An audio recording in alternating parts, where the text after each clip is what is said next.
మీరు క్లియర్ గా అబ్జర్వ్ చేయాల్సింది ఏంటిదంటే ఈడ మాత్రం మీరు కన్ఫ్యూజ్ అయ్యారా అయిపోయినట్టే. గోపాల్ ఫాదర్స్ ఓన్లీ సన్ అంటే ఎవరు? గోపాలేగా, అవునా కాదా? మళ్ళొక్కసారి చూడండి, Gopal father's only son, only son అంటే ఎవరు? గోపాలే. ఆ గోపాల్ వచ్చేసి ఎవరంట? గోవింద్ ఫాదర్ అంట. ఆ గోపాల్ వచ్చేసి ఎవరు? గోవింద్ ఫాదర్. ఇక్కడ చూడండి, గోపాల్, గోపాల్ యొక్క father,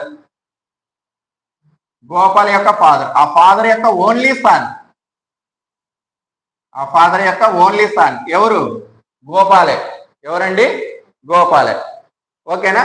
so Gopal's father only sun, ఆ ఓన్లీ సన్ ఎవరు? గోపాలే. ఆ గోపాల్ వచ్చేసి ఎవరని చెప్తున్నాడు? గోవింద్స్ ఫాదర్ అన్నాడు. గోవింద్స్ ఫాదర్. సో గోవింద్ యొక్క ఫాదర్. అయితే క్వశ్చన్ ట్యాగ్ ఏమడిగాడు?